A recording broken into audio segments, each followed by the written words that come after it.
Assalomu alaykum. Bugun siz bilan kattalashtirish mavzusida gaplashamiz. Ya'ni kattalashtirishdan keyin qanaqa holatlar bo'lishi haqida eng ko'p beriladigan savollarni 10 tasiga javob beramiz.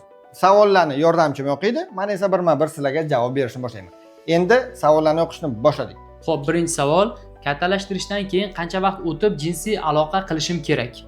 Kattalashtirganingizdan keyin 15 kun davomida jinsiy aloqa qilish mumkin emas. Chunki 15 kundan so'ng birinchisi jarohat bitib olishiga vaqt kerak, ikkinchisi esa fillerni qotishiga vaqt kerak bo'ladi. Ikkinchi savol: kattalashtirganimdan keyin qayerlarimga zarar yetadi yoki kattalashtirish qayerlarga zararli?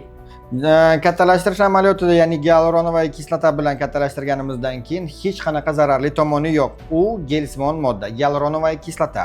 Agar u organizmga so'rilgandan keyin ham nerv sistemasini yaxshi ishlashiga, ko'z ravshanligiga va bo'g'imlarda sinovialniy jidkostni yaxshi ishlashiga so'rilib ketadi. U foydali tomon. Agar u zararli tomoni bo'lganida edi, shuncha yildan beri, ya'ni 15 yildan beri uni ishlatmagan bo'lar edilar. Uchinchi savol: ushbu amaliyot ishonchlimi va qancha vaqtdan buyon o'tkazib kelinadi? Hozir 15 yil dedingiz-ku. Bu savolga to'liqroq javob bersangiz. Xo'p, 15 yildan beri o'tkazib kelinadi. Janubiy Koreyada, Amerikada, Germaniyada va butun dunyoda o'tkazib kelinadi va bunda hech qanaqa zararli tomonlari yo'q.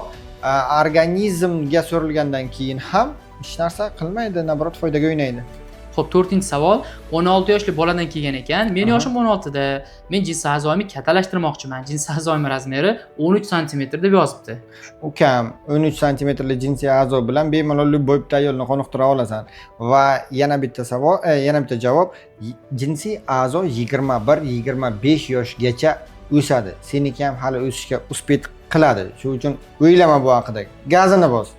Xo'p, 5-savol: kattalashtirganimdan keyin qancha vaqt klinikada yotishim kerak? Yotish shart emas. Gialuronovoy kislota bilan kattalashtirganimizdan keyin o'zi 20 minutdan 40 minutgacha amaliyot davom etadi. Undan keyin 1 soatdan keyin men sizni uyingizga javob beraman. Uyingizga ketayotgan paytingizda ham hech kim sezmaydi uni kattalashtirganligingizni. Bemalol ketaverasiz. 1 soatdan keyin bemalol uyingizga ketasiz. Xo'p, 6-savol: aziz aka, men kattalashtirishga tayyorman. Bunga mablag'im ham bor, ammo birovlar sezib qolishidan qo'rqaman. Ya'ni cho'loqlanib qolishim mumkin yoki tezsiz o'sha yerimni bezovta bo'lishim mumkin. Shu narsalarga odamlar e'tibor qaratib, nima qildi bu yerga deyishdan qo'rqaman. Xo'p, qanaqadir asoratlar kechadimi yoki seziladimi kimgadir kattalashtirganim? Shu haqida iltimos to'liqroq ma'lumot bering deb aytdilar. Xo'p, jinsiy a'zoni kattalashtirish bu mahalliy narkoz bilan bo'ladi. Ya'ni o'sha jinsiy a'zoni atrofiga mahalliy narkoz qilamiz. Jinsiy a'zoingiz hech qanaqa hech narsani sezmaysiz. Og'riq ham sezmaysiz. Va jinsiy a'zoingizni kattalashtirganingizdan keyin agar birov uni ochib ko'rmasa, hech kim sezmaydi. Oyog'ingiz ham oqsoqlanmaydi, biror joyingiz ham og'rimaydi va u sizni bezovta qilmaydi. 2 kundan keyin bemalol trenirovka ham qilishingiz mumkin. 15 kundan keyin jinsiy aloqa qilishingiz ham mumkin. Yana bir narsani qo'shimcha qilib aytaman. Bizga O'zbekistondan tashqari Qozog'iston, Tojikiston, Qirg'iziston va uzoq joylardan ham keladi, amaliyotni bajaradi va qaytib ketadi. U hech qanaqa hech kim birov sezib qoladigan narsa emas. Siz O'zbekistonda ekansiz-ku, bemalol kelasiz, kattalashtirasiz, qaytib ketaverasiz. Bo'l. O'rtog'im aytdi, aka, jinsiy a'zoni kattalashtirsang kelajakda farzand ko'ra olmaysan deyapti. Shu gap rostmi? Shu o'rtog'ingiz bekorlarni 5 tasini yebdi. Chunki jinsiy a'zoni kattalashtirganimizdan keyin biza jinsiy a'zoni terini ostiga qo'yib beramiz. U jinsiy aloqa qilgan paytda sperma chiqadigan joyiga umuman ta'sir qilmaydi va uni siqib ham qo'ymaydi, boshqa ham qilmaydi va farzandli bo'la olish ehtimolligiga 0% ta'sir qiladi. Ya'ni siz bemalol farzandli bo'la olasiz deganim. Xo'p, 8-savol: jinsiy a'zoni kattalashtirgandan keyin natijasi qancha vaqtgacha turadi? Yaxshi savol, juda ham ko'pchilik beradi bu savolni. Jinsiy a'zoni kattalashtirganimizdan keyin 18-24 oygacha effekt saqlanadi deb yozib qo'yilgan kitobida. Agar organizmda moddalar almashinuvi tez va jadal bo'lsa, bu vaqt qisqarishi mumkin. Va yana bir narsani aytishim kerak, agar suyuqlik kam miqdorda ichadigan bo'lsangiz, bu vaqt ham qisqaradi.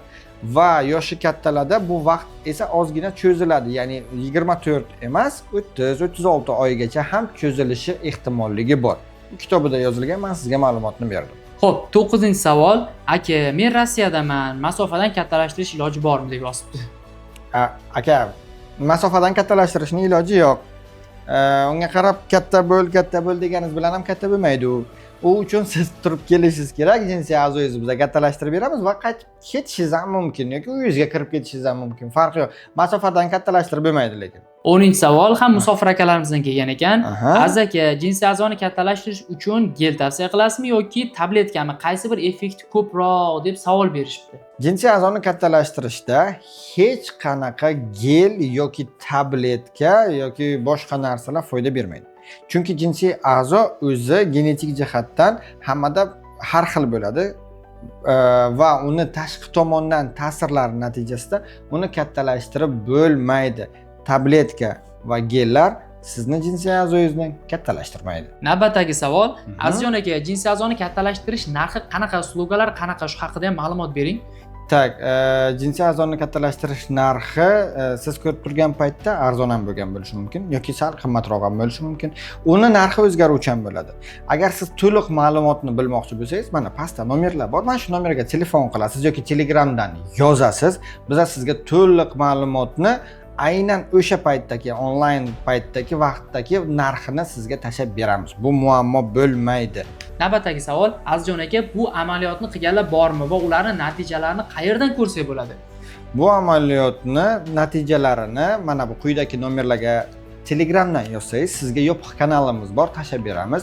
Ancha odamlarda o'zi qilib kelyapmiz. Bemalol hammasini ko'rib, qanaqadir savollaringiz bo'lsa, o'sha yopiq kanalning o'zida ham biz sizga javob berishimiz mumkin. Hurmatli kuzatuvchilar, bugungi savollarimiz tugadi. Agar siz to'liq ma'lumot olgan bo'lsangiz, biz bundan xursandmiz. Qanaqadir savollaringiz qolib ketgan bo'lsa, nomerlarimiz bor, Telegramdan yozishingiz mumkin, telefon qilishingiz mumkin. Biz sizga albatta javob beramiz va har birlaringiz bilan biz individual shug'ullanamiz. Agar bu videoni oxirigacha ko'rgan bo'lsangiz, podpiska bosish esingizdan chiqmasin. Qo'ng'iroqchani bosib qo'ying, chunki biz video qo'ygan paytimizga sizga xabar boradi. Endi esa bu videoni jinsiy a'zosini kattalashtirmoqchi bo'lgan, savollari juda ham ko'p bo'lgan o'rtog'ingizga jo'natib qo'ying. U ham bilsa zarar qilmaydi.